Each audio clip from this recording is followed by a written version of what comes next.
10사람이 기브아에 와서 사울에게 말하여 이르되 다윗이 광야 앞 하길라산에 숨지 아니하였나이까? 사울이 일어나 십광야에서 다윗을 찾으려고 이스라엘에서 택한 사람 3,000명과 함께 십광야로 내려가서 사울이 광야 앞 하길라산 길가에 진친이라. 다윗이 광야에 있더니 사울이 자기를 따라 광야로 들어옴을 알고 이에 다윗이 정탐꾼을 보내어 사울이 과연 이른 줄 알고 다윗이 일어나 사울이 진친 곳에 이르러 사울과 넬의 아들 군사령관 아브넬이 머무는 곳을 본즉 사울이 진영 가운데에 누웠고 백성은 그를 둘러 진쳤더라. 이에 다윗이 햇사람 아히멜렉과 스루야의 아들 요압의 아우 아비새에게 물어 이르되 누가 나와 더불어 진영에 내려가서 사울에게 이르겠느냐? 아비새가 이르되 내가 함께 가겠나이다. 다윗과 아비새가 밤에 그 백성에게 나아가 본즉 사울이 진영 가운데 누워 자고 창은 머리곁 땅에 꽂혀 있고 아브넬과 백성들은 그를 둘러 누웠는지라. 아비새가 다윗에게 이르되 하나님이 오늘 당신의 원수를 당신의 손에 넘기셨나이다. 그러므로 청하오니 내가 창으로 그를 찔러서 단번에 땅에 꽂게 하소서. 내가 그를 두 번 찌를 것이 없으리이다. 죽이지 말라. 누구든지 손을 들어 여호와의 기름 부음 받은 자를 치면 죄가 없겠느냐? 여호와께서 살아계심을 두고 맹세하노니 여호와께서 그를 치시리니 혹은 죽을 날이 이르거나 또는 전장에 나가서 망하리라. 내가 손을 들어 여호와의 기름 부음 받은 자를 치는 것을 여호와께서 금하시나니 너는 그의 머리 곁에 있는 창과 물병만 가지고 가자. 다윗이 사울의 머리 곁에서 창과 물병을 가지고 떠나가되 아무도 보거나 눈치채지 못하고 깨어있는 사람도 없었으니 이는 여호와께서 그들을 깊이 잠들게 하셨으므로 그들이 다 잠들어 있었기 때문이었더라. 이에 다윗이 건너편으로 가서 멀리 산 꼭대기에 서니 거리가 멀더라. 다윗이 백성과 넬의 아들 아브넬을 대하여 외쳐 이르되 아브넬아, 너는 대답하지 아니하느냐? 왕을 부르는 너는 누구냐? 내가 용사가 아니냐? 이스라엘 가운데 너 같은 자가 누구냐? 그러한데 내가 어찌하여 내 주 왕을 보호하지 아니하느냐? 백성 가운데 한 사람이 내 주 왕을 죽이려고 들어갔었느니라. 내가 행한 이 일이 옳지 못하도다. 여호와께서 살아계심을 두고 맹세하노니 여호와의 기름 부음 받은 너희 주를 보호하지 아니하였으니 너희는 마땅히 죽을 자이니라. 이제 왕의 창과 왕의 머리 곁에 있던 물병이 어디 있나 보라. 사울이 다윗의 음성을 알아듣고 이르되 내 아들 다윗아, 이것이 내 음성이냐? 내 주 왕이여, 내 음성이니이다. 내 주는 어찌하여 주의 종을 쫓으시나이까? 내가 무엇을 하였으며 내 손에 무슨 악이 있나이까? 원하건대 내 주 왕은 이제 종의 말을 들으소서. 만일 왕을 충동시켜 나를 해하려는 이가 여호와시면 여호와께서는 재물을 받으시기를 원하나이다마는 만일 사람들이면 그들이 여호와 앞에 저주를 받으리니 이는 그들이 이르기를 너는 가서 다른 신들을 섬기라 하고 오늘 나를 쫓아내어 여호와의 기업에 참여하지 못하게 함이니이다. 그런즉 청하건대 여호와 앞에서 먼 이곳에서 이제 나의 피가 땅에 흐르지 말게 하옵소서. 이는 산에서 메추라기를 사냥하는 자와 같이 이스라엘 왕이 한 벼룩을 수색하러 나오셨음이니이다. 사울이 이르되 내가 범죄하였도다. 내 아들 다윗아, 돌아오라. 내가 오늘 내 생명을 귀하게 여겼은즉 내가 다시는 너를 해하려 하지 아니하리라. 내가 어리석은 일을 하였으니 대단히 잘못되었도다. 왕은 창을 보소서. 한 소년을 보내어 가져가게 하소서. 여호와께서 사람에게 그의 공의와 신실을 따라 갚으시리니 이는 여호와께서 오늘 왕을 내 손에 넘기셨으되 나는 손을 들어 여호와의 기름 부음을 받은 자 치기를 원하지 아니하였음이니이다. 오늘 왕의 생명을 내가 중히 여긴 것 같이 내 생명을 여호와께서 중히 여기셔서 모든 환난에서 나를 구하여 내시기를 바라나이다. 내 아들 다윗아, 내게 복이 있을지로다. 내가 큰 일을 행하겠고 반드시 승리를 얻으리라. 다윗은 자기 길로 가고 사울은 자기 곳으로 돌아가니라. 우리말에 손 안 대고 코 풀기라는 말이 있습니다. 손조차 사용하지 아니하고 코를 푼다는 뜻이죠. 그러나 그것의 원래 의미는 일을 힘 하나 안 들이고 아주 쉽게 해결했다, 해치웠다, 그런 비유적인 의미로 쓰이는 말입니다. 어느 분이 호기심에 손을 사용하지 않고 코를 푸는 방법을 생성형 인공지능 챗 GPT-4에게 물어봤어요. 앞으로는 이런 거 물어보면 인공지능이 대답을 해주거든요. 그러자 챗 GPT가 손을 대지 않고 코 풀 수 있는 4가지 방법을 얘기해 주세요. 4가지. 첫째, 머리 흔들기 방법. 그러니까 고개를 한쪽으로 기울이다가 입을 닫은 상태에서 힘껏 숨을 쉬고 또 이쪽으로 숨을 쉬고 이렇게 해가지고 하면 된대요. 두 번째는 온수에 샤워를 하랍니다. 따뜻한 물을 이용해서 샤워를 하면 수증기가 코 속에 들어가지고 어느 순간 이게 코가 다 흐물흐물해진다. 코 쏟아내리니까 손 안 대고 코를 풀 수 있을 것이다. 제가 얘기하는 게 아니라 챗 GPT가 해준 거예요. 인공형 지능이. 세 번째는 진공 흡입기를 써라. 이렇게 빨아들이는 모터로 되어 있는 걸 이거 넣어라. 그럼 손은 안 대고 얘가 빨아들이지 않겠냐라는 얘기고요. 네 번째는 이거 모르겠어요. 호흡기 운동을 해요. 규칙적이고 호흡 운동을 해가지고 아예 코 안에 뭐가 머물지 않도록 그렇게 만들으래요. 이게 좋은 답인지 아닌지는 모르겠습니다. 세상에서는 손 안 대고 코를 푸는 게 그런 거 가끔 있는 행운이죠. 그런데 손 안 대고 코 푸는 일이 아주 일상적으로 일어날 수도 있습니다. 정말 그럴까요? 오늘 본문을 한번 잘 보세요. 오늘 본문 26장은 앞에 본문인 23장과 내용이 아주 비슷합니다. 23장에 보면 10사람들이 위치를 알려줘서 사울왕이 다윗을 추격하는 그러한 모습이 나옵니다.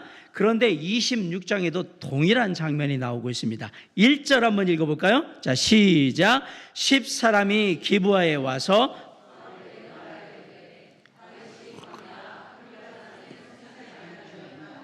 네. 여기도 10사람들이 다윗의 위치를 사울에게 알려주고 있어요. 왜 10사람들은 계속해서 다윗의 위치를 사울왕에게 보고하고 있는 것일까요? 물론 지금 이스라엘의 왕은 누굽니까? 사울왕입니다. 그런데 사울의 왕국은 점점 더 저물어 가고 있습니다. 이 말은 반대로 다윗의 왕국은 점점 더 그 시기가 다가오고 있다라는 얘기예요. 펼쳐질 시기가. 그럼에도 불구하고 10사람들은 계속해서 누구의 편에 서 있습니까? 사울의 편에 서 있죠. 이해가 안 갑니다. 조만간 정권이 교체되고요. 그 정권이 몰락하게 될 겁니다. 그럼에도 불구하고 10사람들은 몰락할 정권에 줄을 대고 끈질기게 그 정권에 서 있는 거예요. 다윗이라는 큰 은혜가 아주 가까이 있음에도 불구하고 어쩌면 그렇게 그 은혜를 계속해서 밀치면서 그 은혜를 돌아가지고 안 받으려고 길을 쓰면서 누구한테 가고 있냐면 사울한테 가고 있는 겁니다. 자, 그런데 한 가지 이상한 거는 24장에서 이미 사울이 알았어요. 다윗이 자기의 옷자락을 베었다는 사실을 알았습니다. 또한 왕권이 다윗에게로 넘어갈 거라고 자기 입으로 자기가 얘기를 했습니다. 거기다가 내가 이건 잘못했어. 그걸 알았기 때문에 추격을 그치고 돌아갔습니다.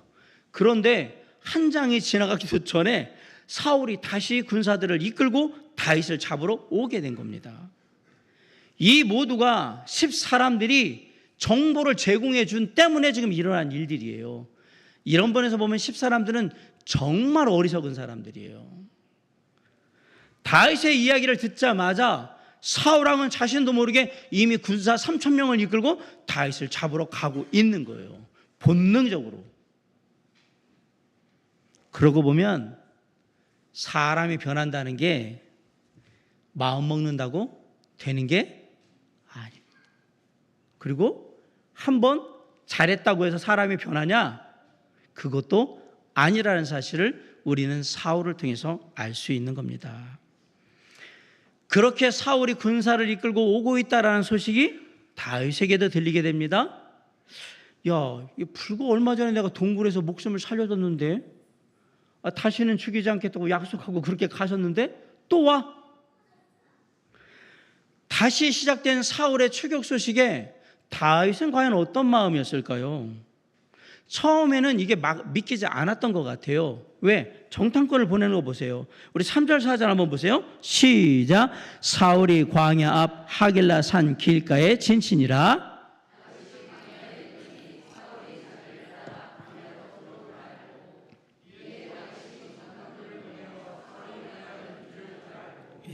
정탐꾼을 보냈어요. 그러면서 진짜 들어왔구나. 이 말은 뭐예요? 설마. 그런데 진짜 과연 이런 줄을 알았다. 정말로 사울왕이 다윗을 쫓아서 광야로 들어온 겁니다. 그렇게 굳게 약속을 했는데 다시 죽이러 온 거예요. 그래서 다윗이 사울왕이 진친 곳에 가봅니다. 5절에 한번 봅시다. 시작. 다윗이 일어나 사울이 진친 곳에 이르러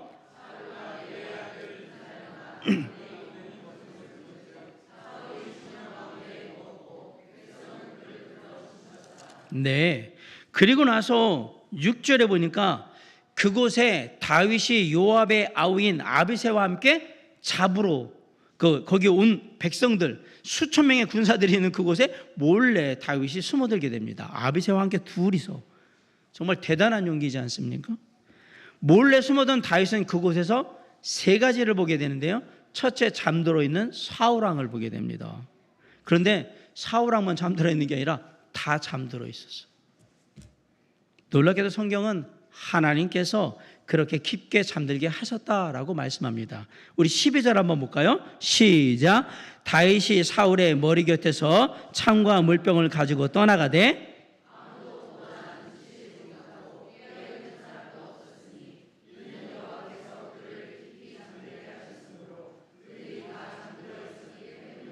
네. 얼마나 깊이 잠들었는지 사울의 머리 곁에 있는 창과 물병을 가지고 떠나가도 아무도 보는 사람이 없었고 눈치채는 사람도 없고 깨어있는 사람도 없었다라고 얘기를 합니다. 왜? 하나님께서 깊이 잠들게 하셨기 때문에. 사실 그렇지 않다면 한둘도 아니고 여기 지금 3,000명 이상의 군사들이 있는데 하나도 깬 사람이 없이 3,000명이 모조리 잠든다는 게 상식적으로 이해가 안 가잖아요. 그럼 이거 누가 하신 일이에요? 목사님 우연히 됐겠죠. 3,000명이 일시에 딱 잠을 줬겠죠. 아마 오늘 밤에 가서 12시에 잠들고 있는 분이 몇 분인가 우리 교성도님들이 한번 생각해 봐도 다 다를걸요? 이거 10명만 모여도 못 맞춰요. 10명이 아니라 몇 명만 있어도 이거 맞출 수가 없어요. 그래서 다 자고 있잖아요 지금. 이거는 하나님이 하시지 않으면 이해가 안 되는, 설명이 안 되는 일입니다. 그러니까 병사들하고 모든 사람들이 다 잠들어 있던 거예요. 그 다음으로 다윗이 본 게 누구냐면 사울의 경호를 해야 되는 경호대장 아브넬이 잠들어 있는 것을 보게 됩니다. 경호대장도 잠드는데 나머지가 잠드는 건 당연하겠죠. 마지막으로 다윗이 본 게 뭐냐? 사울의 머리 곁에 있는 창을 보게 됩니다. 사울의 창을 보는 순간 다윗은 과연 어떤 생각이 들었을까요? 이전에 궁중에서 악기를 연주할 때에 사울이 무방비 상태인 다윗에게 뭘 던졌죠? 창을 던졌습니다. 다행히 다윗은 그 창을 피했고요. 그 창은 벽에 꽂히게 되죠. 박히게 돼요. 그런데 이 일이 한두 번이 아니었어요. 여러 번 그랬어요. 여러 번. 사울의 창을 보는 순간 다윗은 무섭고 끔찍한 순간이 떠올랐을 거예요. 저걸로 나를 죽이려 했기 때문에. 무시무시한 기억이 떠오르는 거예요. 근데 그 끔찍한 무기가 지금 누구 곁에? 사울의 머리 곁에서 땅에 이렇게 딱 박혀 있는 거예요. 참고로 아비새라는 사람이 같이 갔다고 했죠. 아비새는 다윗의 이종 누이의 아들입니다. 근데 굉장히 야심이 많은 사람입니다. 쉽게 말해서 크게 출세하고 싶은 사람이란 말이에요. 그걸 어떻게 알 수 있습니까? 이 사람이 출세하고 싶어하는 사람이라는 걸?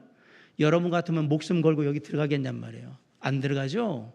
이 사람은 이번 건 잘 끝나면 내가 왕을 지켜서 왕과 함께 사울왕의 진영에 들어갔다 나왔다라는 이 하나만으로 자신이 출세할 수 있다는 걸 잘 알고 있어요. 그래서 제가 가겠습니다. 그러고 들어가잖아요.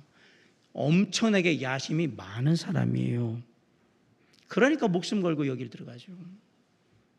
다윗에게 잘 보이려고. 나중을 생각하면 이게 제일 좋은 길인 거예요.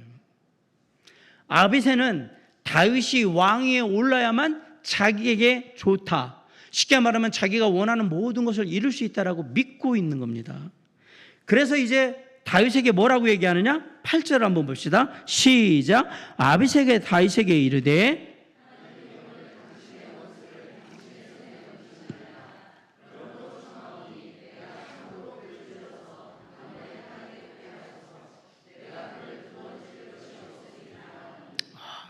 아비새가 얘기해요. 사울을 죽이는데 이보다 더 좋은 기회는 없습니다. 깊이 잠들어 있잖아요. 그리고 머리에 보세요. 지금 머리맡에 창도 있는데 한 방이면 끝납니다. 지금이야말로 평생 지긋지긋하게 따르던 그 가슴속에 한 구석에 있던 그 응어리 그냥 한 방에 끊을 수 있는 기회입니다. 죽여버리시죠. 조류액입니다. 근데 여러분 아십니까? 살다 보면 사람들이 어려움을 당할 때보다 잘 나갈 때 더 많이 실수를 한다는 사실을 아십니까? 모든 게 생각대로 완벽하게 진행이 돼요. 그러면 사람들이 혼란을 일으키고 그리고 착각을 해요. 그러다 보면 하나님의 뜻을 생각하지 않거나 하나님의 뜻을 놓치는 경우가 생기는 거예요. 너무 상황이 완벽하게 돌아가.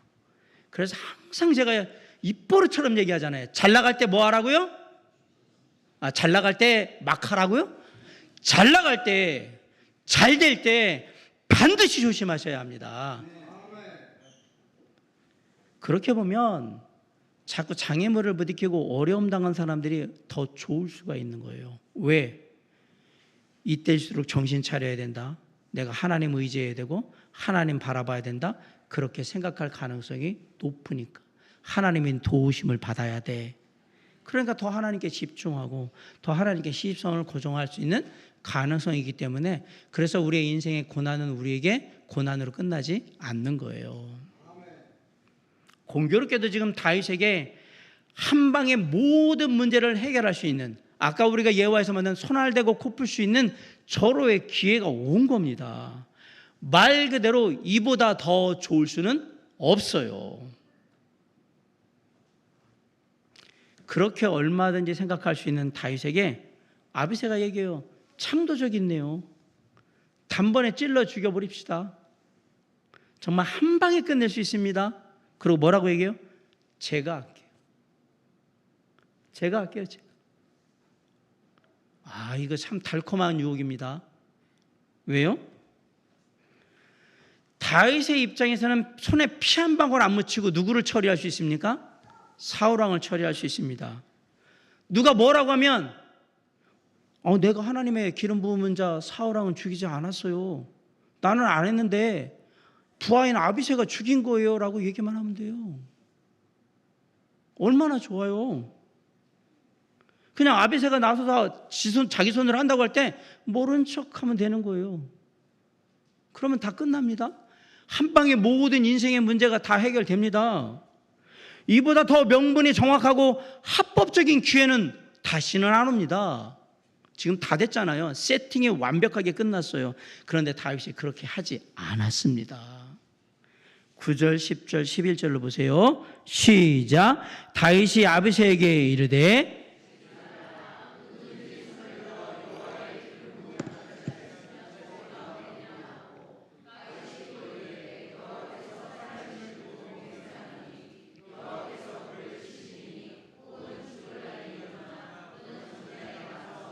11절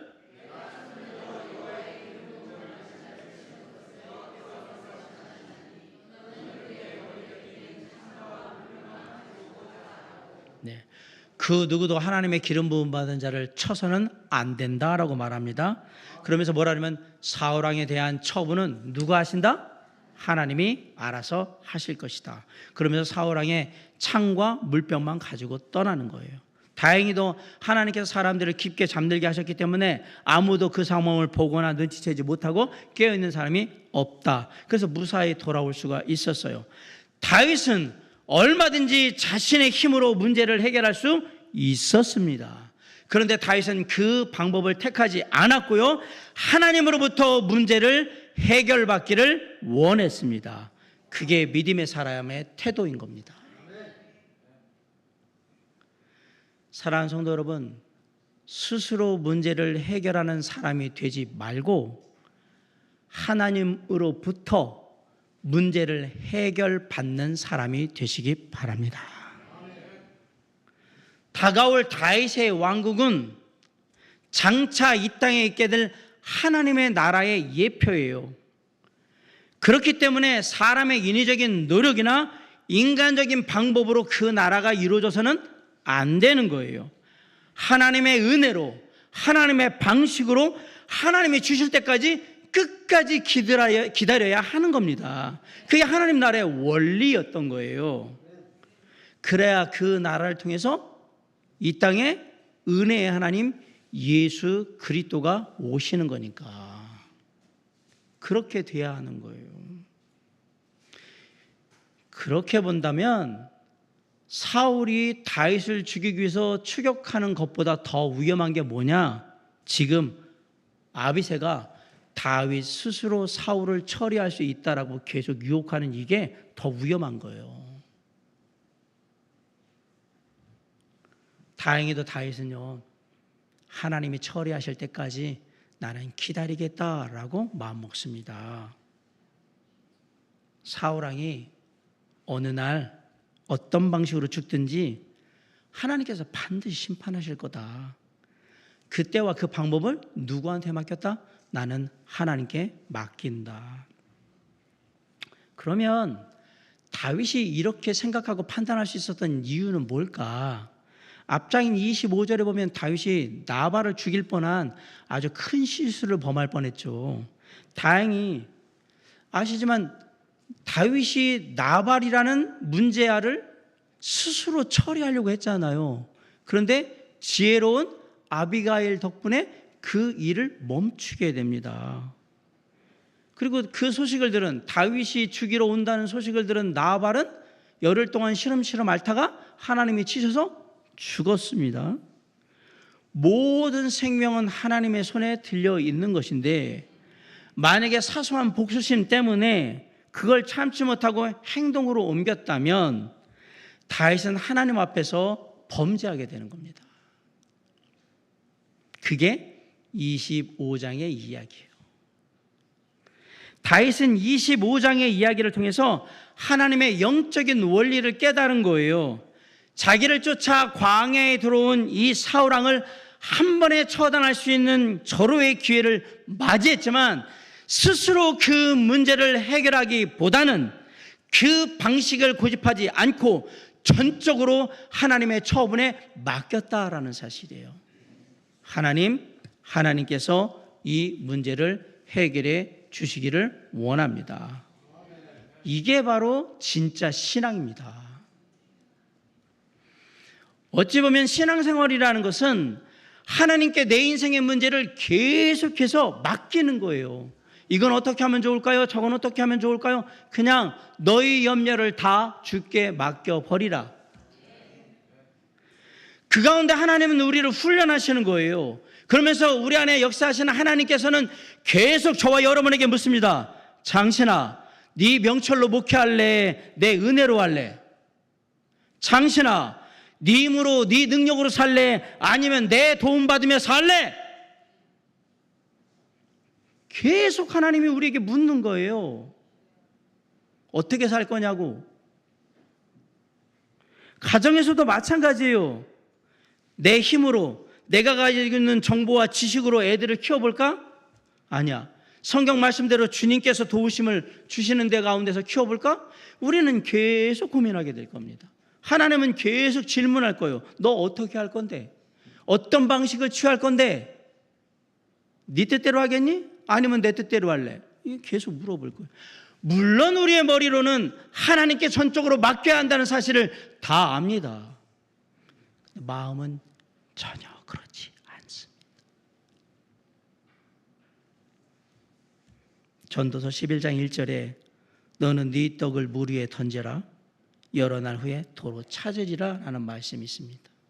이 말씀은 애굽의 범람하는 나일강을 이용해서 농사를 짓던 애굽 사람들의 그 농사법에서 유래한 말이에요. 구절이에요. 우기가 되면 나일강이 범람을 해요. 그러다가 이제 우기가 지나고 건기가 다가오면서 이렇게 나일강의 수위가 잦아들면 뭘 하냐? 지혜로운 농부는 씨앗을 다 모아가지고 배에 탑니다. 그리고 돌아다니면서 배 타고 다니면서 그 씨앗을 어디다? 물에 던져버립니다. 뿌리는 게 아니라 던져버린다는 표현이 말이에요. 막 던져요. 그러면 이 씨앗은 어디로 갈까요? 이게 쭉 내려가다가 옆에 이렇게 땅으로 막 이렇게 가서 있는 거예요. 그러다 물이 쭉 빠지면 어떻게 해요? 이 씨앗들이 그냥 흙 위에 이렇게 올라와 있겠죠. 근데 여러분 아셔야 됩니다. 강물이나 이런 것들이 막 오면 그 땅들은 다 옥토가 됩니다. 좋은 것들이 많이 이렇게 부산물들이 오기 때문에. 그러면 놀랍게도 가을이 되면 뭘 추수하냐면 거기서 밀을 추수하고 다른 곡식들을 추수하는 거예요. 와, 정말 지혜롭다. 쉽게 지혜롭게 농사하는 방법이기도 하지만 동시에 믿음이 필요한 농사법입니다. 내가 씨앗을 뿌렸을 때 그 씨앗의 열매를 내가 반드시 거두게 되리라는 믿음이 없이는 씨앗을 뿌릴 수 없어요. 씨앗이 싸냐? 아니요, 비쌉니다. 값비싼 대가를 지불했는데 그게 나한테 돌아올 거라는 믿음이 없으면 던질 수가 없는 거예요. 믿음을 가진 자만이 떡을 물에 던지는 거예요, 양식을. 마찬가지로 남편도 아내도 자식도 친구도 돈 문제도 건강 문제도 직장의 문제도 다 주님께 믿고 던지셔야 합니다. 그러면 우리는 뭘 깨닫느냐? 어떻게 하면 내가 하나님만 의지하고 살게 되는가를 깨닫게 되는 겁니다. 사울의 창과 물병을 가지고 떠난 다윗은 건너편 멀리 떨어진 산 꼭대기에서 외쳐요. 백성과 내리 아들 아브넬에게. 이때가 밤이니까 얼굴을 알아볼 수는 없죠. 그러나 목소리는 들을 수가 있어요. 그런데 아브넬은 다윗을 몰라보고 왕을 부르는 너는 누구냐라고 묻습니다. 그러자 다윗이 왕 한 분, 하나님의 기름 부은 왕 하나도 제대로 못 치는 지킨 놈이 뭘 얘기하냐고 책망을 하는 거예요. 아브넬을. 너는 죽어야 돼 라고 얘기하는 거예요. 왕도 못 지키는 자식. 이렇게 딱 얘기를 한 거예요. 그 와중에 사울왕이 다윗의 음성을 듣습니다. 17절 한번 봅시다. 시작. 사울이 다윗의 음성을 알아듣고 이르되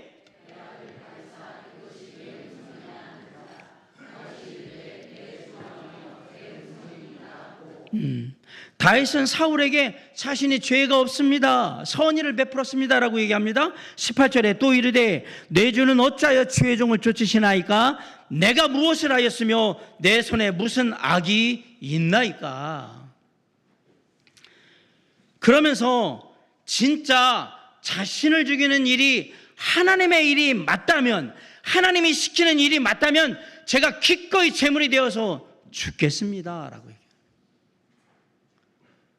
아니면 그게 하나님의 뜻이라면 제가 죽든지 다른 나라 가서 살게요 라고 얘기한 거예요. 사울의 손에 죽는 게 하나님의 계획이라면 기꺼이 죽어드리겠습니다. 그리고 눈앞에서 사라져 주겠습니다. 지금 그 얘기를 했어요. 다윗은 그게 하나님의 뜻이라면 목숨 걸고 그 하나님의 뜻대로 하겠다고 지금 자신의 삶을 내려놓고 있는 거예요. 모든 일어난 사건들을 지금 하나님과 나와의 문제로 다 해석하는 거예요. 지금. 여기서 다른 나라로 간다고 얘기하잖아요. 다른 나라로 망명하겠다라고 얘기하는데 이거는 다윗에게요 죽는 것보다 더 무서운 형벌이에요. 왠지 아세요? 다른 나라로 망명한다는 얘기는 하나님에 대한 신앙을 버린다는 얘기입니다. 그 나라의 종교를 받아들인다는 얘기입니다. 그 나라의 사람들이 믿는 신을 믿겠다라는 얘기입니다. 이건 다윗에게는 죽음보다 더한 형벌이에요. 하나님을 떠나는 거니까.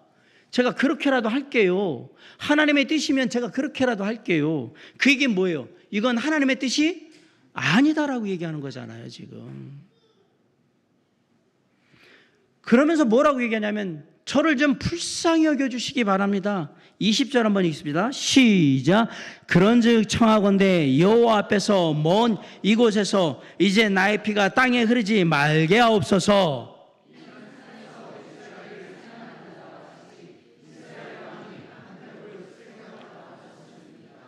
끝까지 겸손하게 긍휼을 구하는 다윗의 태도를 보세요.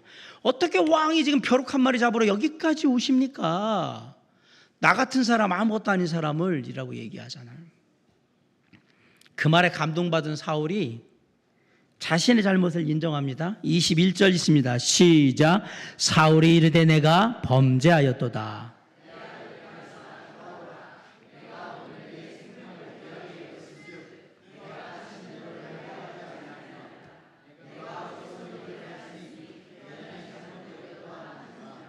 그래서 서로 간에 화해, 중재의 표시로 소년 하나 다 보내달라는 다윗의 이것을 들어주고 화답을 하는 거예요. 물론 머지않아서 사울의 마음은 또 바뀌지만 이 순간만큼은 진심이었어요. 25절 다 같이 읽습니다. 시작. 사울이 다윗에게 이르되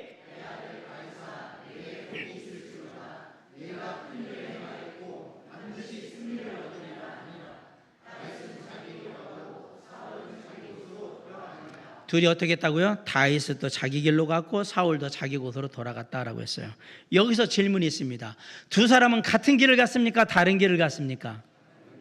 네, 결국 다른 길을 갔습니다. 사울왕은 다윗을 축복했습니다. 돌아오라까지 얘기했습니다. 그런데 이 둘은 함께하지 않았습니다. 다윗은 계속해서 광야에서 망명제로 유리방랑하는 생활을 했고, 그리고 얼마 후에 사울은 아들 요나단과 함께 한날 한시에 한 전장에 나가서 비참하게 최후를 맞습니다. 오늘 말씀을 마칠게요. 사랑하는 성도 여러분, 오늘 본문을 보세요.